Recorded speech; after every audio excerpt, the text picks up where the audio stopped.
Hello guys, I have a bit of an unusual video for you today. Before I go into that, I'll tell you a bit about the bass, but this is going to be a hell of a ride, so buckle up. This is, as you can probably see, a 1980 Ibanez Musician fretless bass, made in Japan. There's a hell of a lot of different wood on this thing. So we have a 3-piece maple neck. Hope that's coming across okay on the camera. 2 stripes of walnut down here. I couldn't see this at first, but I spotted it. I'm not sure if the camera's going to pick it up, but it has a stained ash top on the body.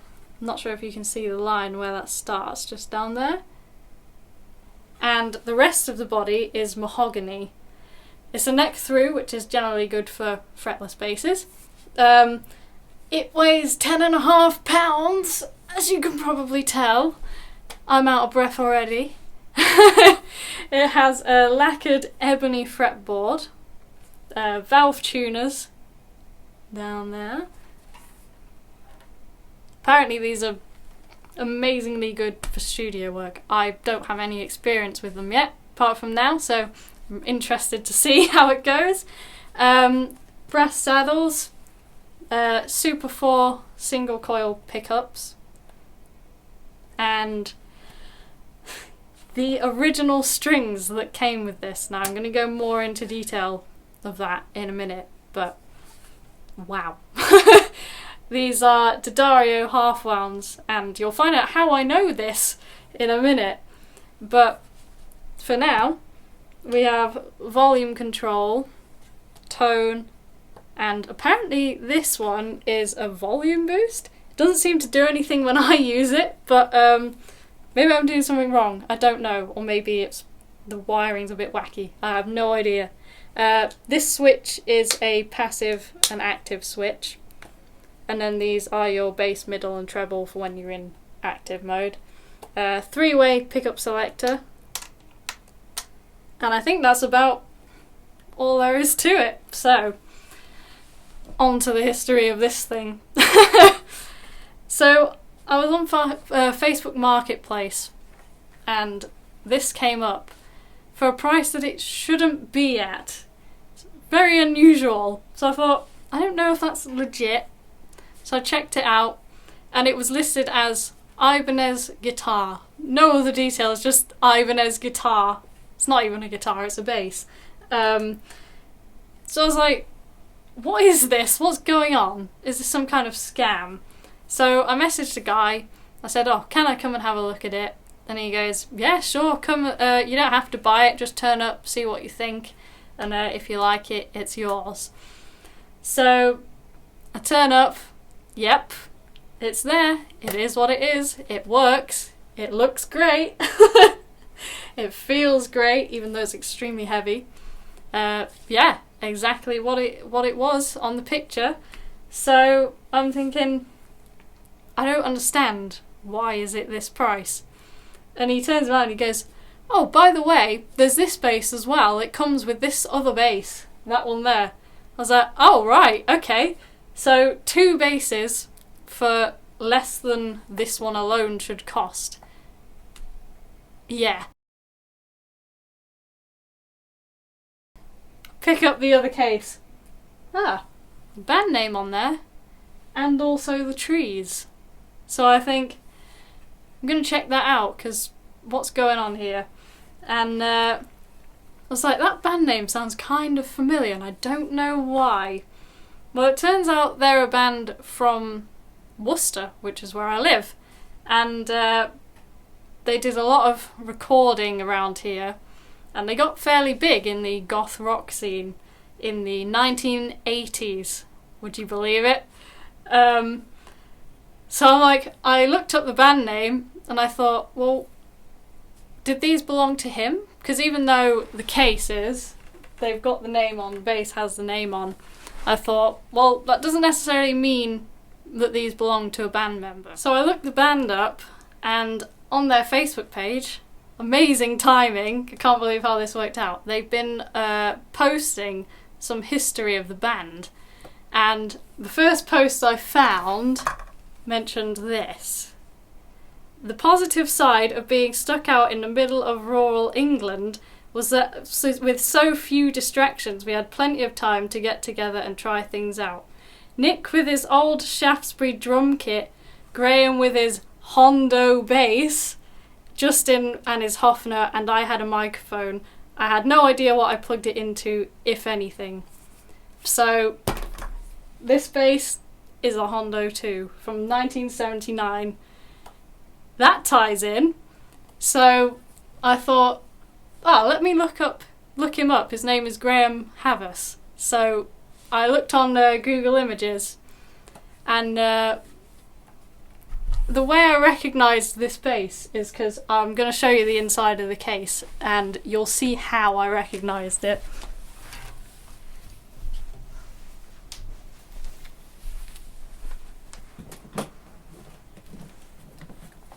So I hope this actually is going to fit in the shot. We'll see. But again, original case from the 80s, or maybe even early 70s, I'm not 100% sure. But it has the band name on it as well, which is cool. So, as you can imagine, when I got these and opened the cases, I was amazed that it actually had stuff in it still, but I didn't know the origin of it. But this strap is about to look very familiar. So I thought, okay, it's looking pretty likely that these were his basses, but I'm not sure about the fretless. So I opened this case and it still has the original strings in it, which is pretty amazing. I know they're really old Rotor Sound strings. They're the ones with John Entwistle on the back. Hope you can kind of see that. And it's got some that he's already used as well. I mean, to still have this after all that time is pretty amazing. You can imagine the shock when I opened this and it was all still in there, intact. And the other thing I found was he was a pick player, and he kept his picks in an old, what do you call them? I've blanked on what they're called.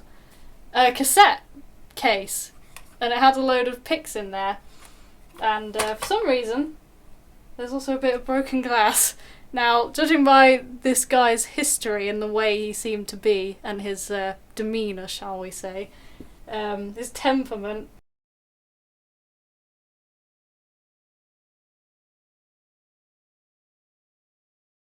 I'm kind of not surprised that's in there. I have no idea what this is, but that's also in there. Let me know. Yeah. So that alone, the fact that all of that is in there is pretty amazing, and I kind of can't believe it. But so I thought, okay, that's cool. I wonder if there's any recordings, like, is it that bass? So I kept scrolling on their Facebook, and they had one, and it says, in September we went into a recording studio for the first time. It was in a house in Malvern and was a somewhat sobering experience, as the engineer was clearly unimpressed by our musicianship and uninterested in our music. So I went on YouTube, lo and behold, there is from 1980 a recording from Malvern, their very first recording, their EP. So I'm going to show you a bit of that now, and as soon as I heard the bass, I was like, yep, I think that's the bass.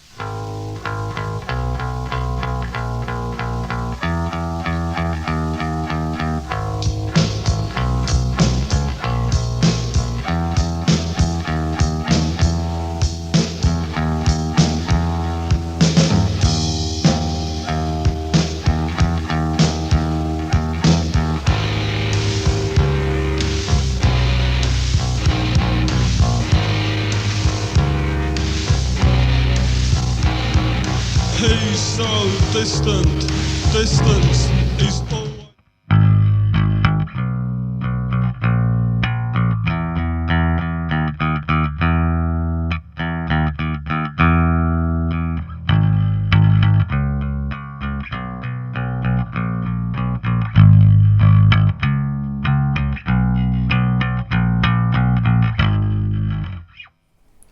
I thought, okay, that one's pretty much confirmed then. But what about the Fretless? I've heard nothing about the Fretless, but I'm going to try and find out. So, I'll show you what's in the next case, right? If I can lift this one.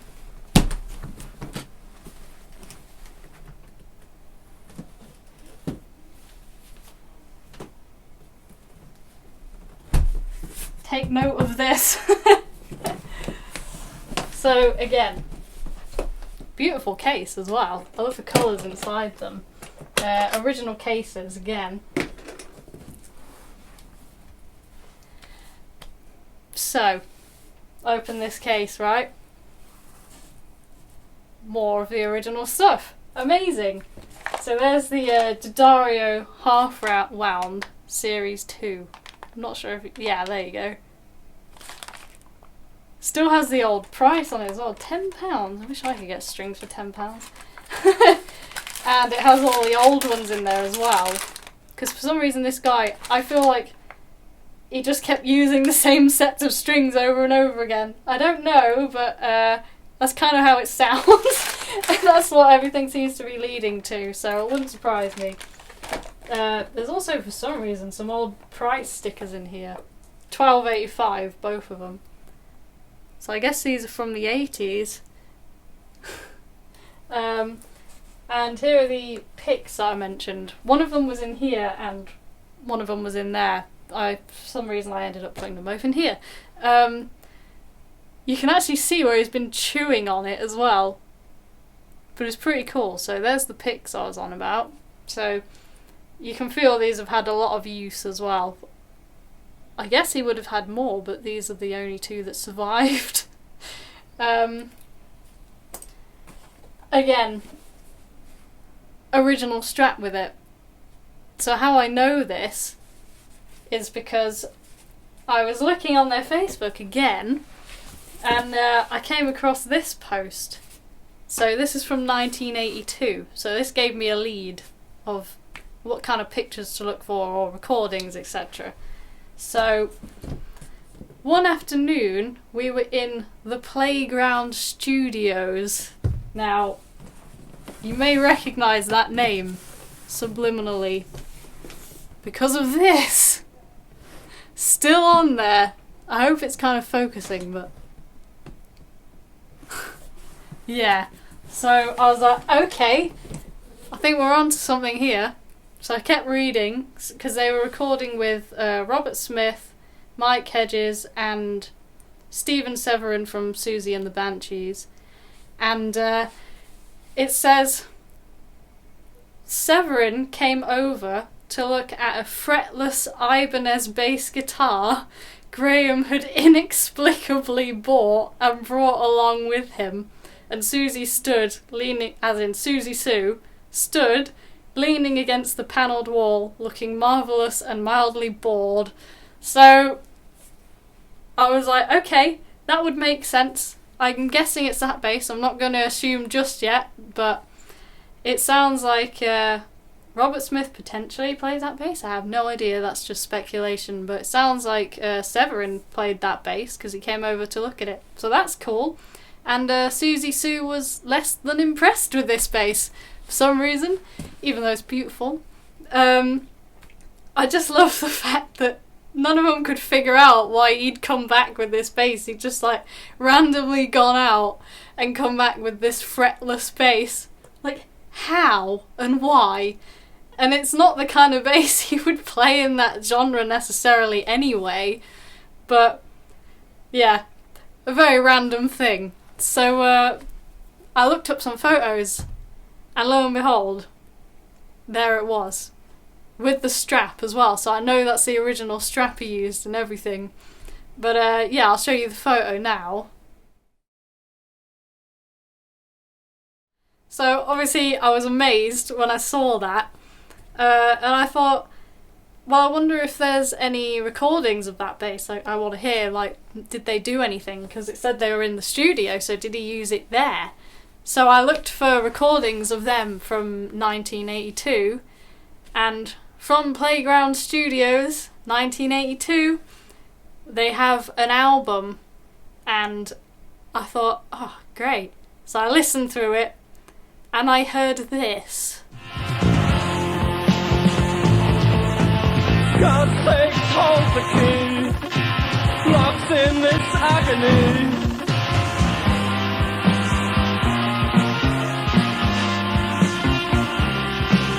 Your arms are positioned, but they are not nailed. He looked for the pacifist, but he went. He's lost in the maze. The wind is cool.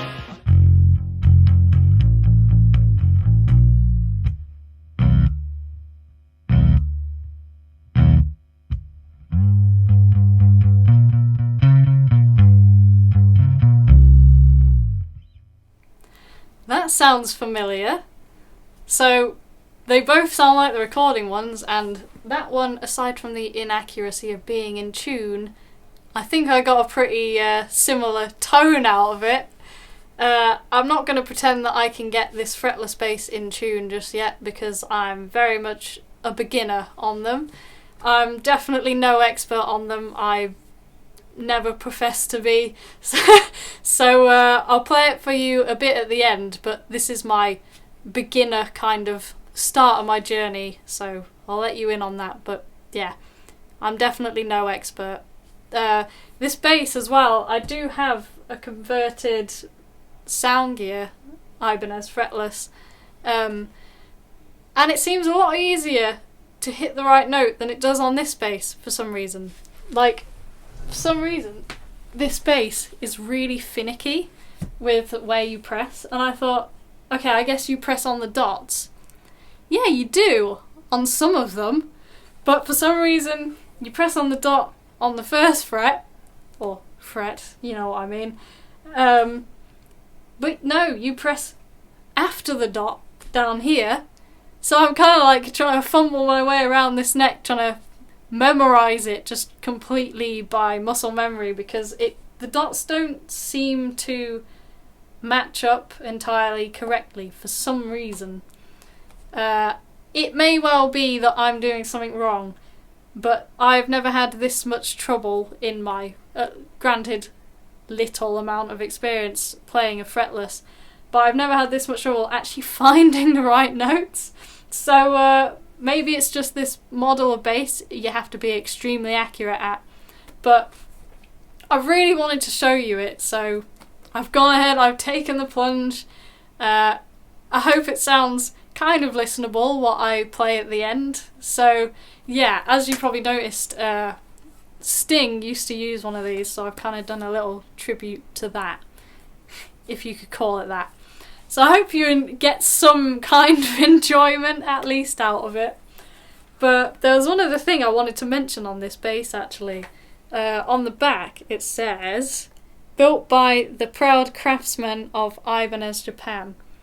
And I think that is such a nice detail. I love stuff like that. I'm not sure how well it's showing up, but yeah, I just really like that. And this is metal, which to me is amazing. I know that sounds like a minor thing, but they're all plastic now, so it's pretty cool to see a metal one.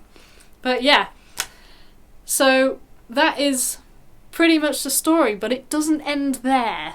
So I was reading through their Facebook again, I was like, okay, well, none of these basses seem to have changed since the 80s. Like, why? Why is everything the same on them? All the strings and everything, they're all the original strings, so these are the old rotor sound ones. You can feel they're really worn. And those are the D'Addario half wounds. And I thought, well, what happened then? And how did this bass end up, well, both of these basses end up on Facebook Marketplace for a ridiculous, scary price? And I was reading more through their Facebook posts, and basically, to condense it, the bass player Graham was a bit of a madman and had a bit of a temper on him, and tended to do random weird impulsive things like buying a fretless Ibanez bass for some reason. And basically it all ended in 1983, I think it was 83 or 84, but I'm pretty sure it was 83, they played a gig and he thought it went absolutely terribly. So he said, "Oh, well, that was crap," in slightly worse language than that I'm not allowed to use on here. And one of the other members took offence at it. So somehow this ended up in Graham, the bass player, punching him, and then the entire band ended up in this kind of scuffle with just the bass player. Like, they were all against the bass player. And somehow the bass player ended up with his boot, his Doc Martin boot, in the singer's face. And then the bass player ended up, by the end of it all, sobbing with his head in his hands. So somehow it all escalated wildly out of control. And the next day, the band sat down without him and said, "So shall we find a new bass player then?"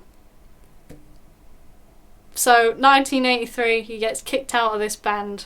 Nothing seems to have changed on these basses since then. And it seems like he just quit the bass then and there.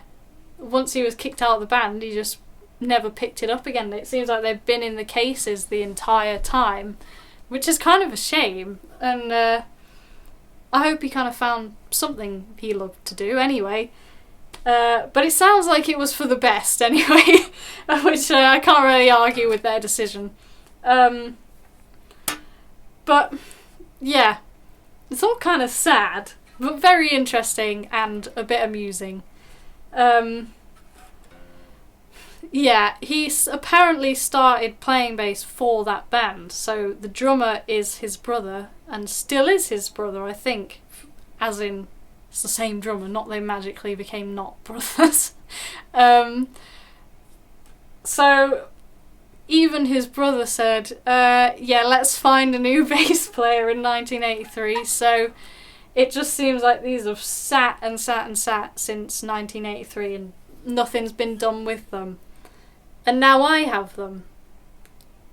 Because aside from the guy who sold them, who wasn't a musician, I think he must have repossessed them or something. I have no idea, that's just speculation.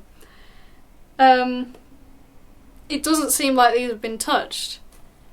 And luckily this one had the strings off it when I opened the case. But that one, sadly, has been in tension all this time. So it's struggling a little bit, but I'm determined to save it. But yeah, so it's kind of an interesting story, but that's where it ends for me. So I don't have any more information on where he is, where is Graham, and what happened to him, what happened to these basses. Did he have them and then he's passed away and they've been repossessed, or I just don't know. Is he still around? Did he just not want them? Did he give them to someone? I have no idea. So if you have any more information about the band and also the trees, let me know, because I would really like to know, because these have intrigued me now, and I've never owned an instrument so far that's had this much history, and I've been able to find out kind of what they've been through and who owned them and what their previous owner was like and who they played with. I mean, these guys are clearly friends with Robert Smith and a lot of the goth rock gang, which is pretty cool because I guess they've been in the presence of them, which to me is really cool because I think things carry energy and you can kind of carry that over and feel it. And